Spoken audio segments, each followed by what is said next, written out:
Aujourd'hui, c'est mercredi. On a le sujet de la famille avec le docteur Joe-Frédéric Zabi, psychothérapeute de couple et donc de la famille. Peut-on être ami avec son enfant? On va essayer en tout cas de tisser les liens entre ces deux personnes-là et puis décortiquer le sujet avec plaisir. Mais avant, l'élément illustratif.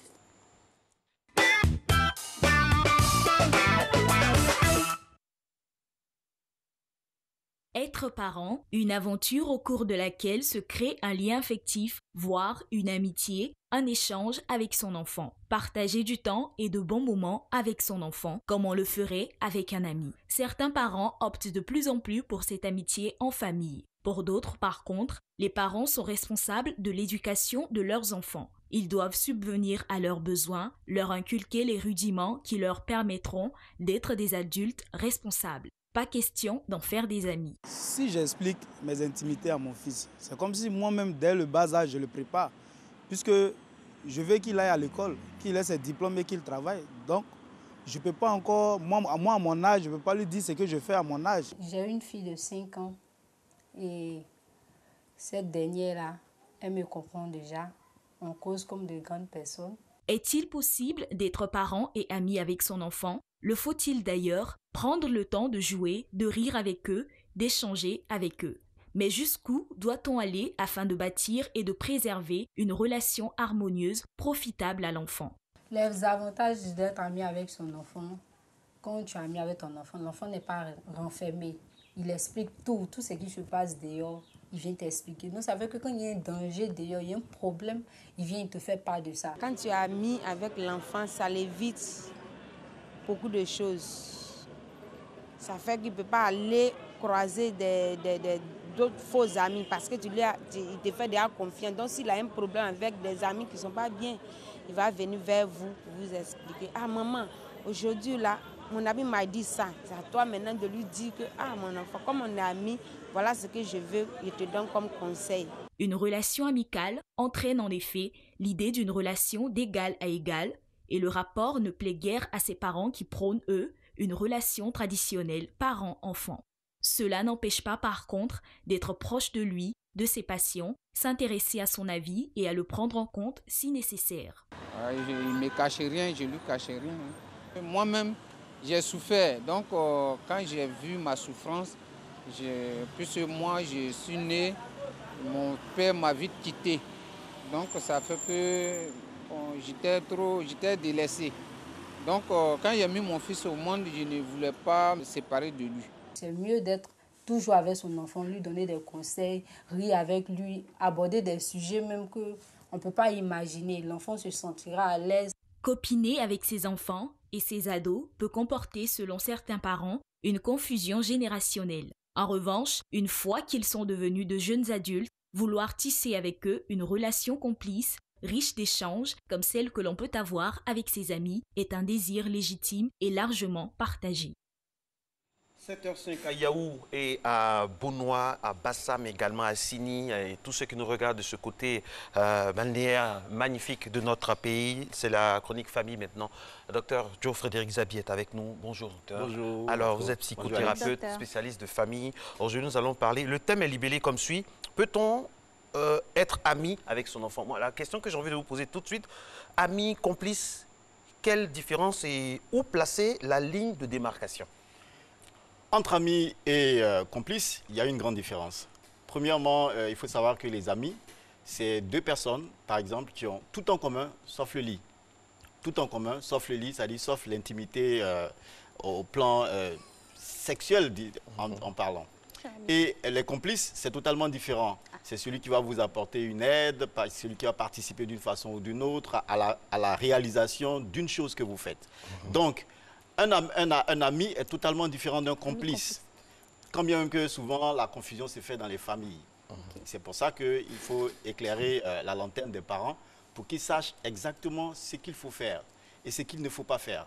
Devenir complice avec son enfant, ce serait l'idéal. Devenir également ami à son enfant, ce serait très bon, comme ce n'est pas bon aussi parce qu'il y a deux écoles qui s'affrontent. Et les deux écoles, moi j'ai envie qu'on développe les choses de sorte que chaque parent qui nous suit puisse choisir l'école qui lui convient. Très bien. Alors, on va partir à la première école. Comment être ami, tisser des liens d'amitié avec son enfant? D'abord, pour parler de comment arriver à cela, ce qui serait intéressant, c'est d'abord de dire ce que c'est qu'un parent. Parce que quand on comprend ce que c'est qu'un parent et qu'on comprend également ce que c'est qu'un ami, on saura facilement faire la démarcation et choisir le bon côté. Alors, même si on est revenu dessus plusieurs fois au passage, la répétition étant pédagogique, on y va. Il faut savoir que, premièrement, le parent, le père, quand je parle de père ici, je parle de père et mère. Le père, c'est un repère. Un repère, c'est un lieu de refuge, premièrement.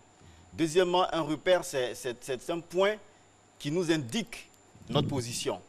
Donc, le père, en tant que repère, en tant que lieu de refuge, c'est celui vers qui l'enfant, en cas de besoin, ira facilement. Et pour le faire, pour aller se confier, pour confier des confidences, il faut créer un climat de confiance. Parce que c'est la confiance qui appelle la confidence. Donc, le repère en tant que point qui indique la position, il faut savoir que le père ou la mère, c'est celui ou celle qui va être un modèle pour l'enfant. Ça veut dire qu'il doit être celui que l'enfant va copier en toute chose. Parce que les enfants, déjà à l'âge, au très bas âge, entre 0 et 3 ans, ils ont une mémoire, enfin ils ont une morale qui est imitative. Et donc cette morale imitative-là les pousse à copier de façon servile tout ce qu'ils voient dans leur environnement, tout ce qu'ils voient, tout ce qu'ils entendent. Donc, il faut que le père, premièrement, il soit un bon repère. Ensuite, il faut que le père soit un père, c'est-à-dire un ami. Il y a des parents qui craignent qu'en devenant amis, c'est-à-dire des gens qui partagent tout, des gens en qui l'enfant a confiance au point que l'enfant vient se confier, que ça tue l'autorité. C'est la crainte. Mais en même temps, il faut savoir qu'il y a une façon de pouvoir gérer l'autorité. S'ils apprennent cette façon de gérer l'autorité, ils sauront observer les lignes de démarcation, de sorte qu'ils ne puissent pas franchir la ligne rouge, en fait. Donc, il y a des choses à apprendre, il y a des compétences à acquérir. Il faut savoir que être père, c'est également offrir à l'enfant un cadre d'évolution harmonieux. Et donc, il appartient aux pères et mères de créer ces cadres-là à la maison. Je l'ai dit, je le répète, je reviens là-dessus. La confiance, c'est l'élément qui appelle la confidence. En général, les parents, ils ne se comportent pas en amis. Il faut savoir que les amis, ils ne se jugent pas. Les amis, ils ne se condamnent pas. Les amis, ils peuvent se critiquer. Ils ne se mentent pas. Ils ne se mentent pas, ils disent les choses telles qu'elles sont.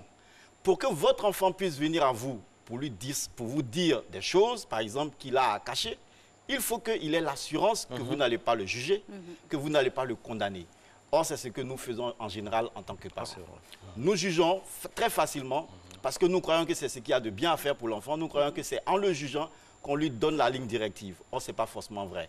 Nous croyons que c'est en le condamnant tout de suite que nous pouvons lui donner la ligne à suivre. Ce n'est pas forcément vrai. Il faut que l'enfant puisse avoir cette sérénité qui puisse l'emmener à se confier entièrement et totalement. C'est-à-dire que ce qu'il ferait avec son ami, il faut qu'il le fasse avec son parent. C'est-à-dire qu'il faut que le parent soit à un niveau horizontal avec l'enfant, pas à un niveau vertical, où les ordres viennent de là-haut vers le bas. Il faut que ce soit à un niveau où l'enfant il est côte à côte avec son parent, de sorte qu'il est tellement à l'aise, pas au point de faire des choses de travers, mais il est en confiance en fait, c'est cela qu'il faut retenir. Il est tellement en confiance qu'il va venir dire à son père ou à sa mère ce qu'il cacherait facilement à n'importe quel adulte, parce que c'est ce qu'il ferait avec son ami. Et généralement, c'est cet aspect-là qui nous manque en tant que parents. C'est pour ça qu'on entend souvent des parents dire « mon enfant, il préfère écouter ses amis plutôt que moi, son parent ». Et dans le cadre de la complicité, comment cela se matérialise? La complicité, elle est factuelle, elle est ponctuelle. Ça peut être dans des actes précis qu'on devient complice à son enfant. Mais l'idéal, c'est qu'on développe cette complicité-là dans les actes les plus courants de la vie. De sorte que il faut que la complicité se multiplie dans les actes. Absolument, je suis d'accord avec vous. Je prends un exemple concret. Je sais que mon fils aime les films d'action comme moi. Je profite de ce moment où nous regardons un film d'action pour passer certains messages. Est-ce que c'est un bon moyen? C'est un bon moyen, mais déjà l'exemple n'est pas très intéressant. Non, quand je veux dire, par exemple, il aime la lecture, je prends un exemple, quelque chose qui nous rassemble. Donc je prends ça comme appui. Absolument, absolument. Il faut savoir que l'enfant, en général, il a une façon d'apprendre qui est particulière. L'enfant, il apprend par le jeu. Il apprend par les choses qui sont ludiques en général. Donc, quand on veut lui donner des choses de façon... le foot, par exemple, on va au stade avec lui. Voilà. Je prends un exemple. Vous voulez enseigner l'apprentissage des règles sociales à un enfant. Vous, par exemple, vous pouvez lui dire d'inviter ses amis de quartier le samedi. Vous êtes le gardien de but, les enfants sont là. Vous leur dites, voilà comment on trace le terrain, voilà comment on fait les choses, voici les règles du jeu, voici ce qu'il y a à faire. Et quand le match finit, vous les rassemblez et vous leur donnez, ensemble, vous tirez les leçons. Vous savez, celui qui était là, qui avait le sifflet, c'est l'arbitre. Dans la société globale, l'arbitre, ça peut être le policier, ça peut être le gendarme, ça peut être le juge. Parce que quand on fait des choses, quand on ne respecte pas les règles, voici ceux qui sont censés réprimer ce qui va arriver. Donc, on profite des moments de vie pour donner, pour faire passer des messages. Parce qu'on a clairement en ligne de mire des objectifs à atteindre avec l'enfant. Ça, c'est la complicité. La complicité, ça, c'est dans un acte ponctuel.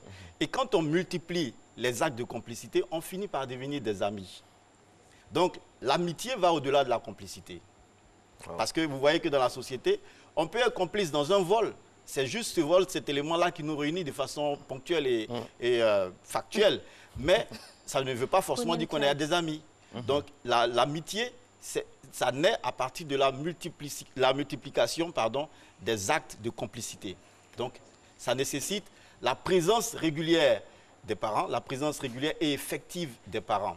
Pas qu'ils délèguent certains de leurs pouvoirs. Donc, c'est important. Mais en même temps, je vous l'ai dit tout à l'heure, il faut que le parent il sache que pour son enfant, il est un modèle, il est un repère. Et en tant que modèle, il y a des choses qu'il ne doit pas faire. Il y a des choses qu'il ne doit pas faire. Je vois souvent des parents qui pensent bien faire en prenant leur enfant pour aller boire un coup en boîte de nuit, etc. Mais il faut qu'ils sachent que ce n'est pas le bon modèle qu'ils sont en train de donner à leur enfant. Parce que l'enfant, en voyant papa faire, on s'est dit c'est une bonne chose. Et dans la reproduction. Il va reproduire. Donc, il faut savoir rester dans son rôle de parent. Le rôle de parent, c'est le rôle d'aiguillonneur, c'est le rôle d'encadreur, c'est le rôle d'enseignant, c'est le rôle d'éducateur. Il faut le comprendre et le demeurer. Ne pas sortir de cette ligne-là. Ce n'est pas parce qu'on dit de développer de la complicité avec son enfant qu'il faut faire des choses que, normalement, on doit interdire à un enfant. Alors, docteur, la relation fusionnelle découle de quelle école? La complicité ou l'amitié? L'amitié. Les relations fusionnelles. Fusionnelles, ça découle de l'amitié. Mais si vous voulez, c'est un aspect un peu négatif de l'amitié. Voilà. Parce que quand ça devient fusionnel, ce n'est pas intéressant. Le but de l'éducation, il ne faut pas qu'on le perde de vue. Le but, c'est l'autonomie de l'enfant. Faire en sorte qu'à n'importe quel âge de l'enfant, il puisse se passer de nous. Parce que n'importe quel événement peut intervenir pour nous séparer l'un de l'autre. Donc, si on développe des relations fusionnelles avec l'enfant, il va être totalement déséquilibré quand un événement va venir créer une rupture entre le père ou la mère et l'enfant. Donc, il ne faut pas tomber dans tout ce qui est comme surprotection, fusionnelle, etc. Il ne faut pas tomber dedans. Il faut savoir garder mesure. Il y a une préoccupation de quelqu'un qui nous envoie un message pour dire quand advient, par exemple, la fête de Noël, mon enfant qui est de sexe masculin, cas concret, veut une poupée. Il n'est pas attiré par les cadeaux de son sexe. Dans des familles, surtout africaines, ça c'est un scandale. Parce qu'on tout de suite, on se dit que oui, il ne faudrait pas que l'enfant dévie. Comment on peut réparer ça là? Comment la complicité ou l'amitié peut intervenir pour recadrer ça? Vous savez, il y a des phénomènes qu'on apprécie avec le regard d'adulte. L'enfant, quand lui veut une poupée, à 3 ans par exemple, un garçon qui veut une poupée à 3 ans, lui ne sait pas faire la différence. Il ne sait pas que c'est une poupée et c'est dédié normalement aux femmes. Pour lui, c'est un jouet. Il veut un jouet, point à la ligne. C'est le parent qui sait que ce jouet-là n'est pas adapté à un garçon. Donc, il faut faire les choses... Dans d'autres sociétés, on dira pourquoi pas? Pourquoi un garçon ne peut pas avoir une poupée? Donc, c'est ce que je suis en train de dire. À cet âge-là, l'enfant n'a pas une conscience sexuelle. Il y a des choses que l'enfant fait. Ça ne veut pas forcément dire qu'il a une conscience qui va vers les choses auxquelles les adultes que nous sommes pensons. Donc, il faut rester dans la ligne. Un enfant, il veut une poupée. On peut lui offrir la poupée tout en lui expliquant, en lui expliquant dans le détail et sur le long terme, avec la répétition et la bonne façon de lui expliquer les choses, que ce genre de cadeau, peut-être qu'il sera styliste, c'est vrai. Que ce genre de cadeau n'est pas fait pour les femmes. Mais si on ne le fait pas, ça peut créer... Vous savez, ce n'est pas parce qu'on refuse quelque chose à quelqu'un que la personne va se refuser cette chose. Moi, je peux vous demander quelque chose, vous pouvez me la refuser. OK, vous me la refusez, mais moi, je peux me l'offrir, d'une façon ou d'une autre. Donc, ce n'est pas parce qu'on interdira la poupée à l'enfant que s'il a des déviations sexuelles à développer, il ne les développera pas. Ce n'est pas ça. Donc, c'est déjà de comprendre que, attention, il y a quelque chose. Pourquoi mon enfant il est attiré par les jouets des femmes, par exemple? Je cherche à comprendre. Et sur la base de la compréhension que j'ai, j'essaie d'apporter le message adapté pour lui faire changer de goût. Et ça, ça rentre dans quoi? Dans ce message que j'essaie de lui apporter, c'est dans la complicité, l'amitié, le fusionnel ou le, je sais pas. L'obsessionnel des fois. C'est un mix de tout. Non, pas un mix de tout. Ça ne doit pas être un mix de tout. La complicité et l'amitié. Je vous ai dit, le fusionnel, on est déjà dans les travers. Il faut qu'on reste dans la complicité. Et la multiplicité de la complicité devient l'amitié. Donc, on s'arrête à ça. Donc, il faut que, de façon régulière, la maman, le papa, le message éducatif doit être unique. On fait front commun vis-à-vis de l'enfant et on lui apporte le message à lui apporter pour que l'enfant il soit dans une sorte de sécurité. Vous savez, la difficulté avec les enfants des citadins, c'est qu'il y a une multiplicité de messages éducatifs, de sources d'éducation. Ce qui n'était pas le cas dans les villages. Dans les villages, le message éducatif, il est unique. Papa dit, ça là, c'est une forêt sacrée. Personne ne viendra contredire ce message. L'oncle, le villageois, n'importe qui dira la même chose. Papa dit, cette eau, on ne pêche pas là-bas. On ne pêche pas là-bas, c'est tout le monde qui dira. C'est un axiome, c'est fait. Voilà. Ce n'est pas tellement parce que c'est obligatoire, mais le fait est que le message, il est unique. Et tous les acteurs parlent le même langage. Malheureusement, en ville, le langage éducatif, il est multiple. Les acteurs sont multiples. Les méthodes sont multiformes. L'enfant, il ne sait plus ce que retenir. Le père lui dit quelque chose, la bonne lui dit autre chose, l'église lui dit quelque chose. Sur les réseaux sociaux, il entend d'autres choses. À la télévision, il voit d'autres choses. Et sur Internet, les sources sont multiples. Du coup, l'enfant, lui, il a un âge où le jugement n'est pas encore acquis. Vous savez, le cerveau humain se développe en fonction de certains stades, en fait. Et il y a 3 parties dans le cerveau. Il y a la partie qui est responsable du jugement de l'enfant, qui ne rentre à maturité qu'à partir de 25 ans. Ah bon? Oui, non pas à partir, mais ça peut aller jusqu'à 25 ans pour que cette partie du cerveau-là, qui est le cortex cérébral, rentre à maturité. Donc, jusqu'à 25 ans, un enfant peut ne pas être mature. Psychologiquement parlant, après, hein? Ça peut être possible. Mais déjà, son jugement n'est pas bien formé de 0 jusqu'à 25 ans. Ce n'est pas toujours évident que son jugement soit bien formé. Donc, quand il y a des choses qui le désorientent, quand il y a une multiplicité, par exemple, d'acteurs, d'intervenants, de messages, etc., l'enfant, il a souvent des difficultés pour savoir ce qu'il y a à faire et ce qui n'est pas à faire. C'est pour ça qu'il faut que les parents prennent conscience de ce qu'ils ont à faire et de comment le faire et très bien le faire, en restant présent, en restant effectivement là, dans un front commun et dans une atmosphère paisible.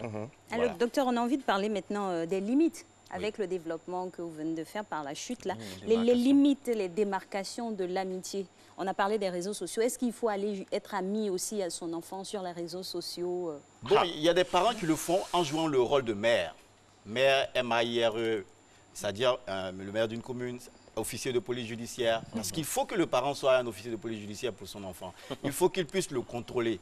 Et donc, contrôler également ses faits et gestes. Mais il y a le revers de la médaille. Parce que si votre enfant sait que vous l'épiez sur les réseaux sociaux, il va commencer à se cacher de vous. Si vous devez le faire, créez le climat de confiance. De sorte qu'il sache que papa est ami avec moi sur les réseaux sociaux. Il faut qu'il le sache. S'il ne le sait pas, qu'il le découvre.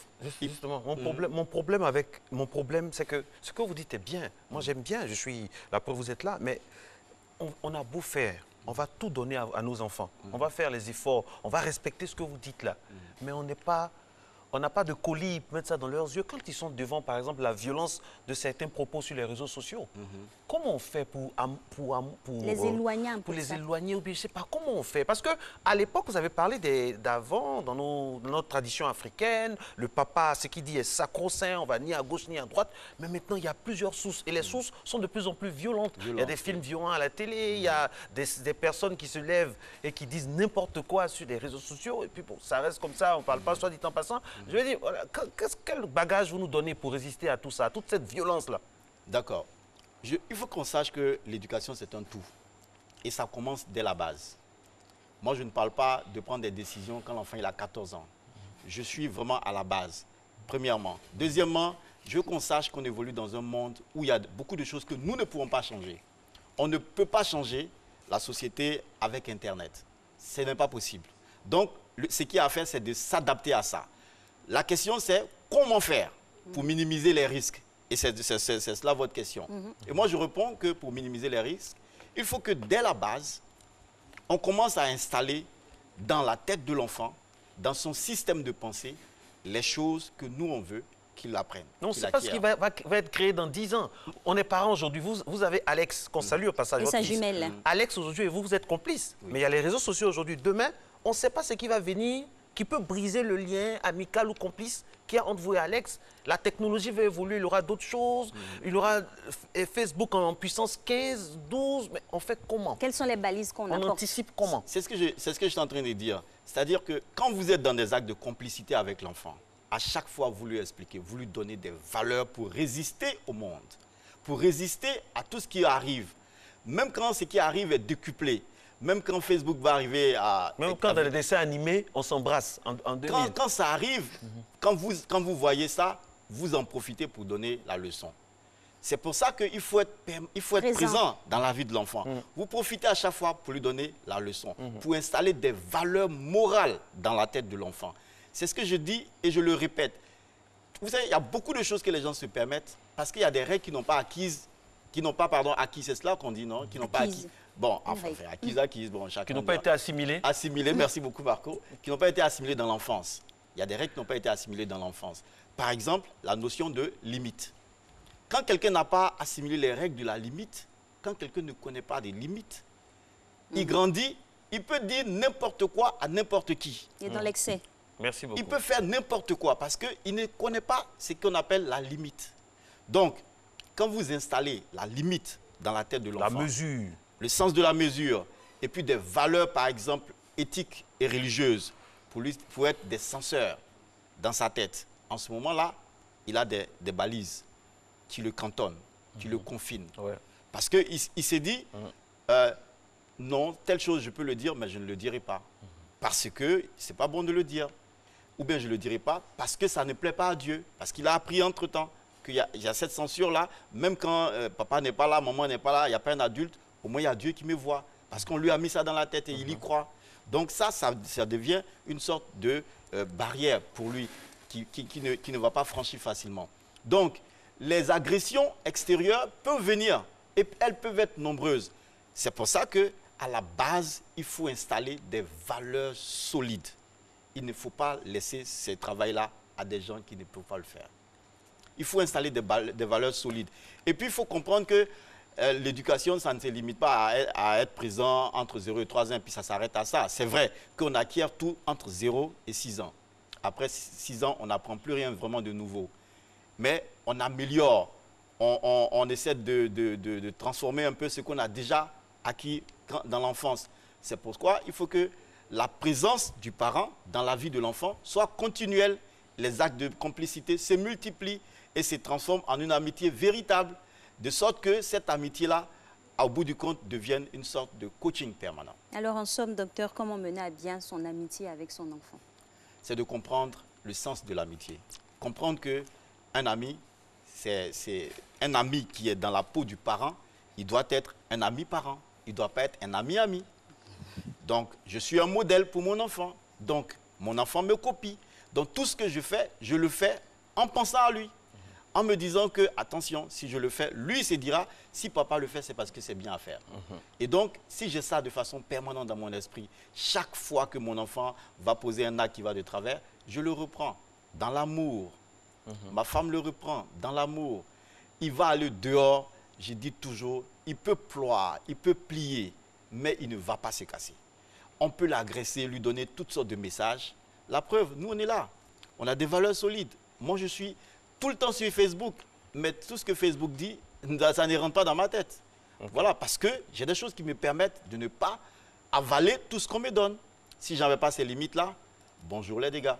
Merci beaucoup. Bonjour les dégâts. On n'aimerait pas du tout avoir des dégâts dans les familles. On aimerait que cet entretien et tous les entretiens donc, puissent vraiment servir à toutes les familles. Merci beaucoup à vous. Je rappelle notre psychothérapeute maison, Geoffrédéric Zabi, être ami, complice, faire un avec son enfant. C'est ici qu'on s'arrête pour aujourd'hui. Alix, c'est terminé. Et c'est terminé. Il faut donc se fixer des limites et avoir des valeurs. Intéressant, hein?